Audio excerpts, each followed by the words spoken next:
Herkese merhabalar. Yakadan başlamalı. Şöyle kolay bir modelle size bir hırka anlatacağım. Baharlık, yazlık, koton iplerle çok güzel olur. Ben iki renk kullandım. Bununla bir tane ajurlu bluz yaptık biliyorsunuz bundan önce. Bir tane de şöyle pembe vardı elimde. Ben crop yapacağım bunu ama uzun yaparsanız small beden için 4 tane ip yeterli olacaktır.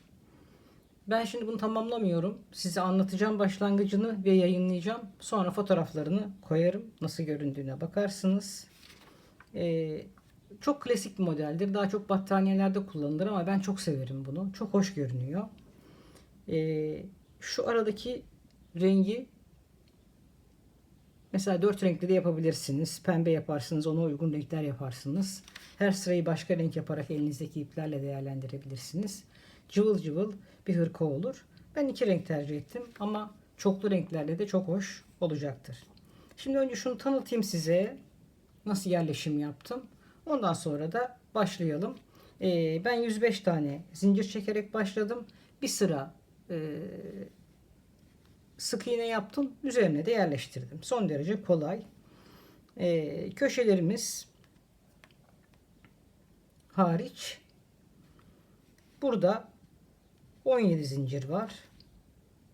Arkada 33 zincir var. Kolda 17 zincir kollarda. Önlerde de gene 17 zincir ile kurdum. Artı 4 tane de köşe, 105 tane zincirin üzerine kurdum. Hırkamıza ön yüzden başlıyoruz. Bir tane önce bir sıra sık iğne yapıyorum. Ondan sonra bir tane başta zincirimiz, sonra 3 tane ikili trabzan. Zincirsiz bir tane atlıyorum. Yeniden 3 tane ikili trabzan. Zincirsiz bir tane atlıyorum. 3 tane ikili trabzan şeklinde. Öne 1 2 3 4 tane, kollara 4 tane, arkaya da 8 tane bu grubu yerleştirdim. Yani siz de 1 2 3 4'ün katlarında zincirlerinizi çekin. Boynunuza ölçün. Ondan sonra da bu şekilde yerleştirin. 3 tane ikili trabzan, bir tane atlıyorsunuz. 3 tane ikili trabzan. Bu şekilde bir yerleşim yapacaksınız. Son derece kolay. Anlatacağım. İkinci sırada nasıl bir geçiş yapıyoruz? Köşeleri nasıl geçiyorum? Onu anlatıyorum. Yani kurulum mantığını anladıktan sonra dilediğiniz renklerde aralardaki renkleri dilediğiniz kadar çoğaltarak, isterseniz iki renkli, isterseniz çok renkli, şuradaki renkleri çoğaltarak çok güzel cıvıl cıvıl bir hırka yapabileceksiniz. Bir tane tek düğme yapmayı düşünüyorum. Böyle bir lastik yapmayı düşünmüyorum. 3,5 numara tığ kullandım. 4'te kaldırır. Alize'nin Cotton Gold'unu, reklam değildir. Ve bir de yine Alize'nin Baby varmış elimde. Hatta kalınlıkları da farklı. Onları kullandım. Bana 2 taneden çıkacak gibi görünüyor. 2-3 taneden çıkacak gibi görünüyor. Daha uzun yaparsanız 4 taneden de çıkar. Hadi gelin başlayalım şimdi. Kurulumu yapalım beraber. Size başlangıcını, nasıl devam ettiğimi, kol ayrımını anlatıyorum. Lastik kısmında ne yaptığımı, kenarlarını ne yaptığımı anlatıyorum. Bir de kol başlangıcı anlatıyorum. Umarım beğenirsiniz. Şimdiden kolay gelsin. Şimdi 105 tane zincirimi çekiyorum. Geliyorum. Sık iğnemi yaptım. Zincirle yukarı çıktım. Bir tane atlıyorum. Yan yana 3 tane ikili trabzan.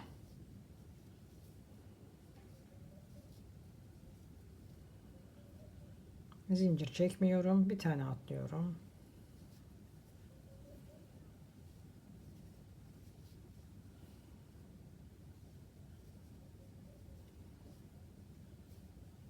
Bir tane atlıyorum.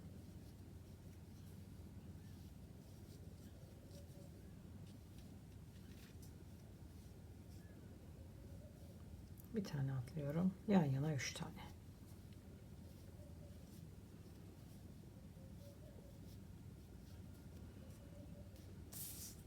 Şu ön kısmı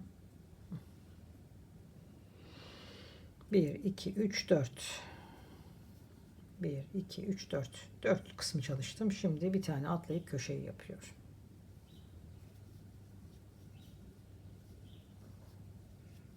Aynı göze 3 tane. 3 zincir. Aynı göze 3 tane.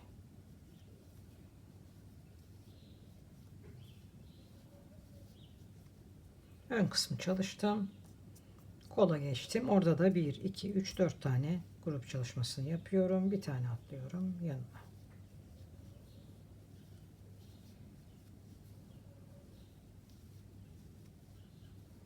Bir tane atlıyorum. Yan yana 3 tane ikili trabzan. Bir tane atlıyorum.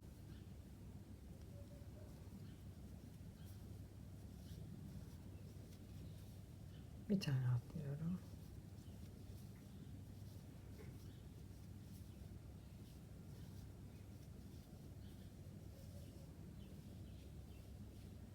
Bir, iki, üç, 4 tane oldu galiba. 1, 2, 3, 4. Bir tane atlıyorum köşe. Aynı göze 3 tane. 3 zincir. Aynı göze 3 tane daha. Bu şekilde tüm hat boyunca çalışalım. Bundan sonra 1, 2, 3, 4, 5, 6, 7, 8 tane aralarında bir tane zincir atlayarak şu üçlü gruplarımı yapıyorum. Yan yana 3 tane ikili trabzan. Sonra köşemi yapıyorum. Bir tane atlıyorum. Burada 4 tane grubumu çalışıyorum. Köşe ve burada da 1, 2, 3, 4 tane çalışıp geliyor. Evet. 2 tane önümüz, kollarımız, arka kısmımız. Şimdi şu önde de şunu atladım en baştakine. Bir tane ikili trabzan yaptım. Şu kalsın şöyle. İkinci sıraya başlıyorum. Bu en başta anlattığım gibi çok klasik bir model ama ben çok severim bu modeli. Daha çok battaniyeler falan yapılıyor. İki renkli. Şimdi biz onu nereye uyguluyoruz? Neye uyarlıyoruz? Yakadan başlamalı bir hırkaya. Kazak da olabilirdi. Şöyle tuttum. İkinci rengimi aldım. Buradan geçirdim. Artık hiç sökmüyoruz. Devamlı dönüşlü gideceğiz. 1, 2, 3 ile yukarı çıktım. 3 de dönüş için. Şu burada kalacak hep. 1, 2, 3. Sık iğne yapacağız şimdi. Boşluklara bir tane sık iğne. 1, 2, 3 zincir. 3 tane grubumun arasındaki bölüme sık iğne. Sık iğne. 3 zincir. Köşemden önceki bölüme sık iğne. Şimdi 1, 2, 3 ile köşeye sık iğne yapıyorum. Burada şimdi yeniden sık iğne yapmaya devam ediyorum. 1, 2, 3, 4 tane sık iğne yaptım buraya. Bir zincir falan çekmedim. Tamam. 3 ile geçiş yaptım ve 4 tane sık iğne yaptım. Şimdi yeniden 3 zincir. 1, 2, 3. Sık iğne. 3. Boşlukların olduğu bölüme sık iğne. 3 tane grubun olduğu bölüme sık iğne.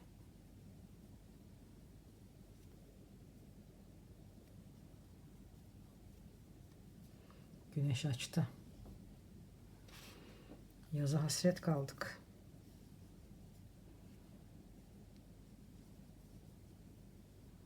Sık iğne. 1, 2, 3. Köşenin olduğu bölümdeki yere de sık iğne. Elinizin durumunu kontrol edin. Çok sıkmayın orayı. Yeniden 1, 2, 3 ile köşeme sık iğne yaptım. Şöyle dibine. Ve bunu 4'e tamamlıyorum. 1, 2, 3, 4 tane. 1, 2, 3 zincir ve boşluklara sık iğne. Bu şekilde sıramızı tamamlayalım. Her bir boşluğa 3 ile sık iğnemizi yapalım. Köşeye geldiğimizde sık iğne ile 3 zincir sık iğne ve buradaki sık iğnelerimi 4'e tamamlıyoruz ve devam ediyoruz. Şu sıranın başında tekrardan görüşelim. Evet. Hemen sık iğnemi yaptım başlangıca ve hemen şöyle başlangıca bir tane daha sık iğne yaparak şuradaki gibi buraya da bitiriyorum. Şimdi şöyle bir zincir çekeyim, şunu burada bırakayım. Ve buraya geliyorum yine. Bir bu rengimizi, bir de diğer rengimizi yapacağız. Hemen şuradan giriş yaptım. 3 ile yukarı çıktım. Şu kenar ilmeğim böyle dursun. Şimdi 3 yine aynı şeyleri yapacağız. Esasında ben bakın boşluğa çalışmıyorum. Bu 3 zincirli bölümlerin içine 3 tane ikili trabzan yapıyorum.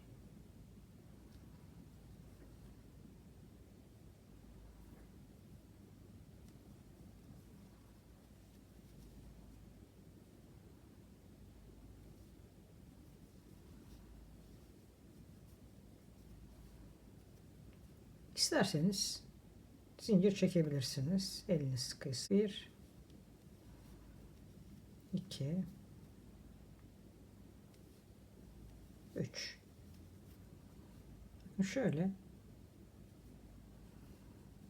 zincir çekmiyorum ben arada. Zaten boşluklarım belli oluyor. 1, 2, 3.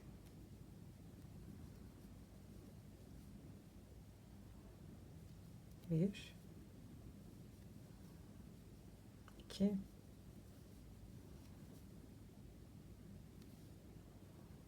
üç. Şimdi neredeyim?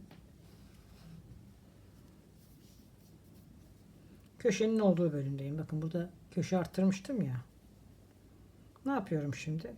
O köşe arttırımının olduğu ilk üçe de 1, 2, 3 çalışıyor. Şimdi 1, 2, 1, 2 var. Tam ortasına giriş yaptım. Buraya 3 tane ikili trabzan. 3 zincir. Aynı boşluğa 3 tane daha.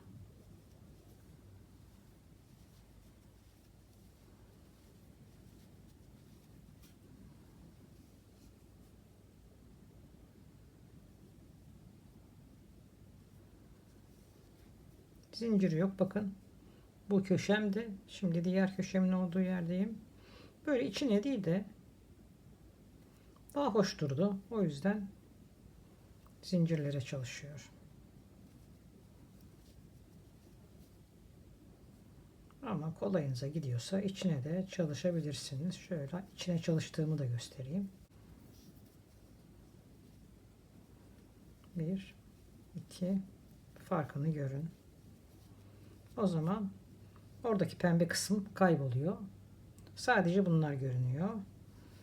Burada da şu üçlü kısımda görünüyor. İçine yaparsak, şu boşluğa yaparsak sadece şuradaki bölüm görünüyor. Bir tane daha çalışayım bakın öyle. O da güzel mi? O da güzel.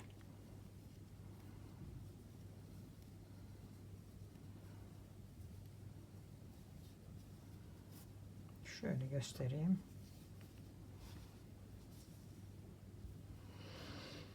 Burada şurada bir hat görünüyor. Burada sadece şuradaki bölümler görünüyor. Buna siz karar verin. Burada zincir üzerinden giderseniz şuradaki pembeler de görünüyor. Direkt boşluklara çalışırsanız da buradaki sık iğnelerin bölümleri görünüyor. Gönlünüz hangisini istiyorsa onu çalışın. Benim böyle daha çok hoşuma gitti. Ben bu şekilde yapmayı düşünüyorum.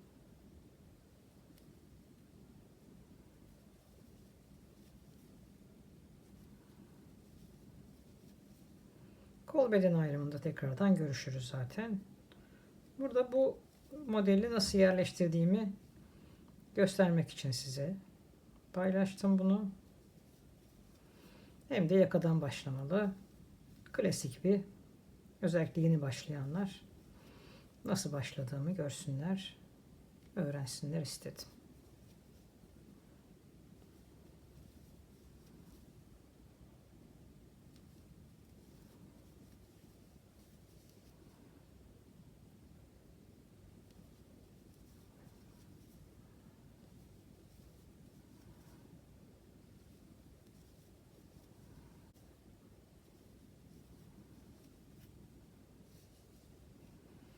Ön kısım, kol kısmı. Şimdi neredeyim? Bakın burada köşenin olduğu bölüme de yaptım. Şimdi tam ortasına geldim. 1, 2, 3. Bakın bu süre sonra bir tane de burada yeni bölümümüz başladı. 3 zincir, aynı göze bir tane daha.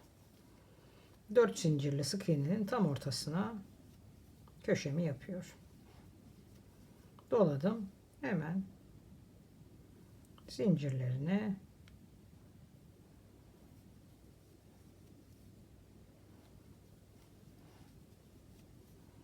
şimdi pembeye bir kere daha başlangıç göstereyim. Sonra ben kol beden ayrımına kadar yapacağım.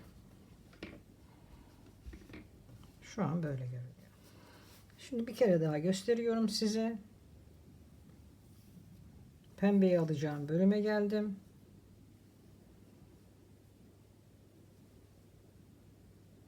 Şuradaki pembeden giriş yaptım. Bakın en baştaki gözden ve pembeyle alıyorum.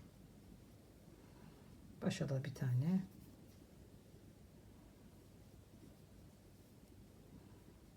Şu şekilde aldım. O da burada kalsın. Sonra yeniden buraya geleceğim. Şöyle üçle yukarı çıktım.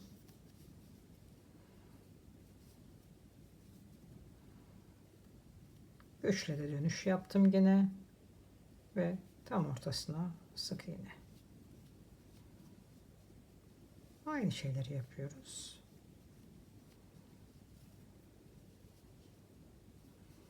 Aynı zamanda da hırkamızı büyütüyoruz. Şimdi her bir boşluğa sık iğne yapıyorum.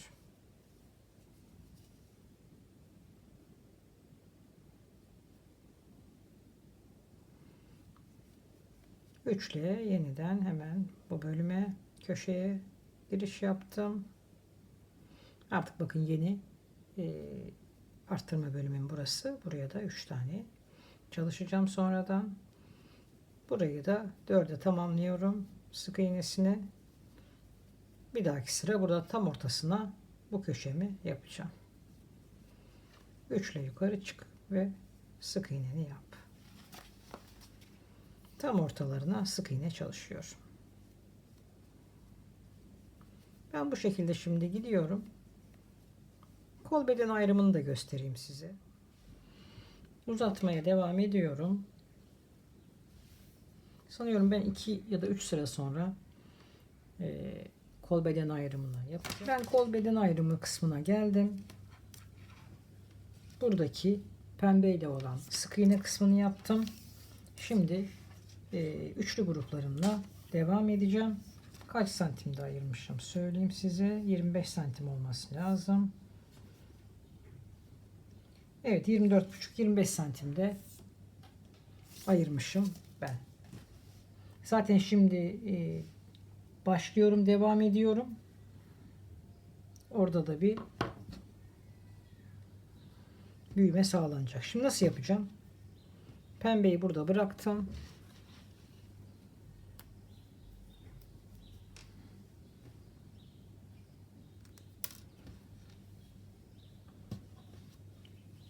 Açık rengimin olduğu yerdeyim. Şimdi bunu öreceğim. Köşeye geleceğim ve burayla birleştireceğim. Kol kısmınız yeterli, beden kısmınız daha büyük olsun istiyorsanız şu kol bedende belirli sayıda zincir çekerek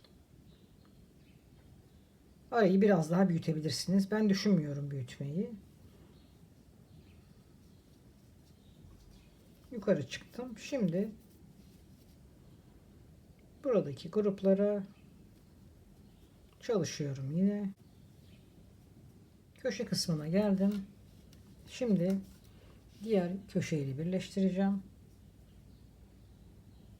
Tam köşenin olduğu bölüme köşe yapmıyorum ama 3 tane ikili trabzan yapıyorum. Bir tanecik zincir çekiyorum. Bir zincir çektim yine. Bir arttırma zinciri değil. Döndürdüm. Ve buradaki köşenin olduğu yere de 3 tane ikili trabzan yapıyorum.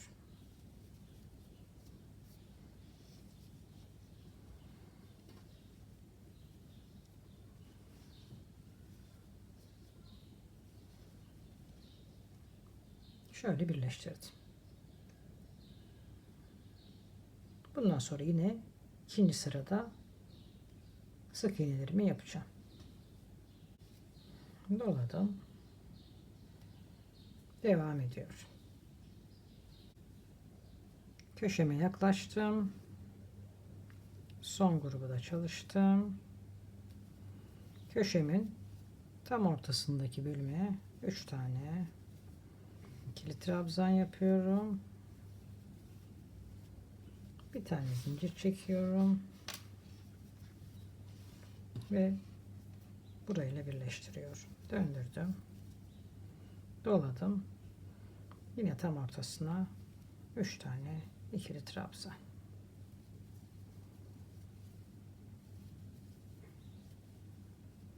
Ve devam ediyorum. Başlangıcında görüşelim. Sıranın başına geldim.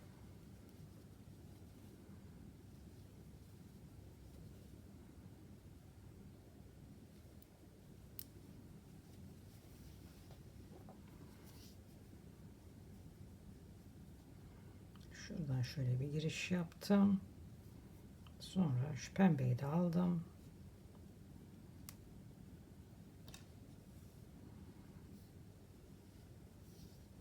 Onunla yukarı çıktım.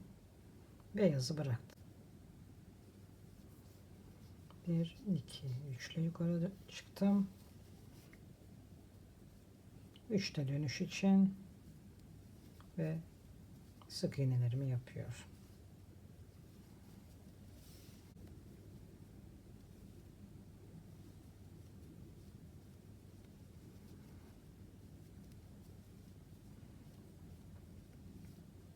Evet, bakın tam bu bölümdeyim. Buraya sık iğnemi yaptım. Tam araya da sık iğnemi yaptım. Hadi şu bir zincirlik bölüme yapayım. Boşlukta kalmasın. Devam ediyor.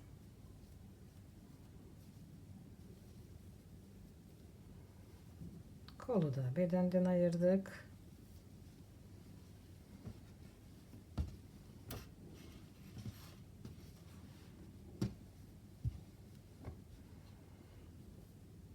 Şöyle hırkamız roba kısmı oldu.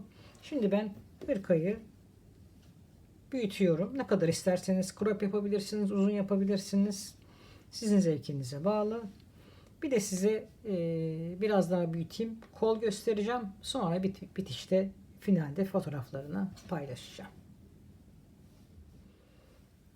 Hırkayı bitirirken artık pembe yapmayacağım. Bir ya da şimdi bu sıradan sonra belki bir ya da iki sıra daha buradaki ikili trabzanlarımı yapacağım aynı sayıda ve bitireceğim.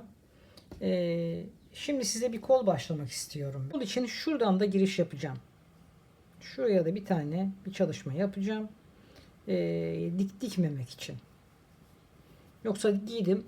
Kolum esasında normal oldu. Ama tam şu ortadan bir giriş yapıyorum. Şöyle yan yana.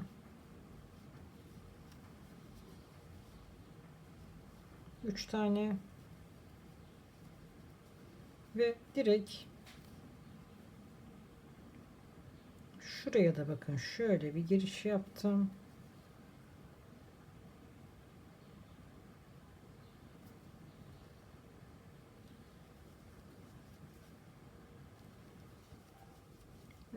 Şimdi bu 3 gidiyorum gene.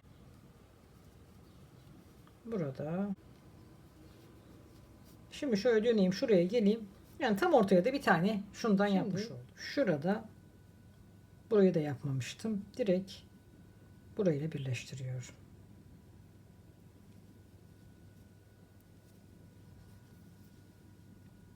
Ne yapacağız şimdi?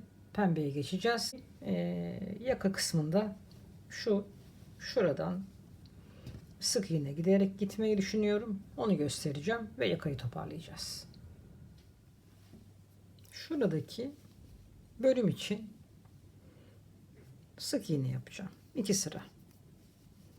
Şöyle yan yana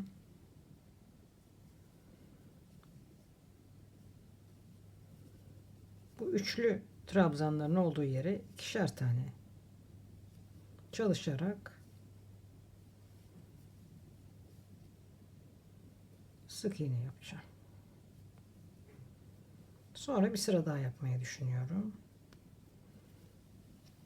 Bunu fotoğraflarda size göstereceğim zaten.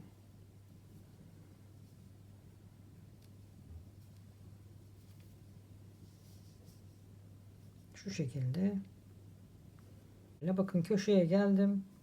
Köşeye geldiğimde aynı göze 2 tane yaparak dönüş yaptım. Burada toparlayacağım yakayı biraz. Gerek görmezseniz direkt birebir açıklığı yeterliyse sizin için dilerseniz hiç toparlamadan devam edebilirsiniz. Ben şu dönüşlerde bir tek onu göstereceğim. Şurada bir minik toparlama yapacağım. O kadar.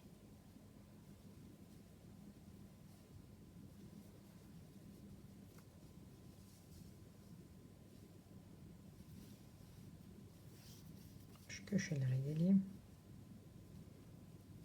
Onu da göstereyim. Bakın şurada şu köşeyi atlıyorum. Direkt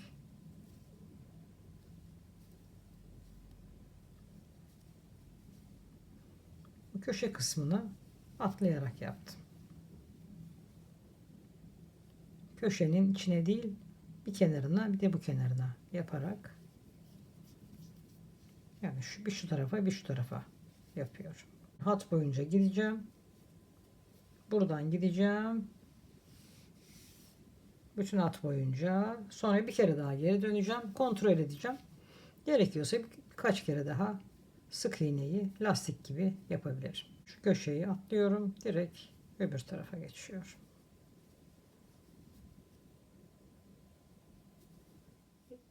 Etek ucu istediğim boya gelince şöyle bir biye yaptım. Tersten çalışıyorum bunu. Burası düzü. İsterseniz burasını da kullanabilirsiniz. Ben şurası görünsün diye ters kısımdan gidiyorum. Düzü öyle oluyor. Biyeyi de göstereyim size. Zaman zaman bu biyeyi gösterdiğim çalışmalar da var. Bakın tersten gidiyorum. Şöyle şurayı uzun tutuyorum zincirini. Bir tane atlıyorum diğerine. Hiç dar sıtmadan. Eliniz sıkıysa zor olur. Elinizi gevşeterek yapın. Şöyle uzatıyorum. Yine uzun tutarak bir tane zincir atlayarak yapıyorum. Bu şekilde de böyle bir biye yapıyorum. Aklınızda bulunsun. Şöyle bir görüntüsü oluyor. Şimdi ben bunu bitiriyorum. Hırkamın kollarını da bitiriyorum. Ama size bunu pazartesi günü koyacağım eğitimini. Amacımız nasıl başlandığını öğrenmek. Kolay zaten. Yakadan başlamalı. Nasıl yerleştirdiğimi anlatıyorum. Nasıl ilerlediğimi anlatıyorum. Ben bunu tamamlayacağım. Kol başlangıcımı da gösterdim. Fotoğraflarını da koyacağım. Evet. Bunu da böyle tanıtmış oldum. Tam bahar mevsimi şimdi. Dilerim beğenmişsinizdir. Yapacaklara şimdiden kolay gelsin. Kendinize iyi bakın. Hoşça kalın. Sağlıcakla kalın.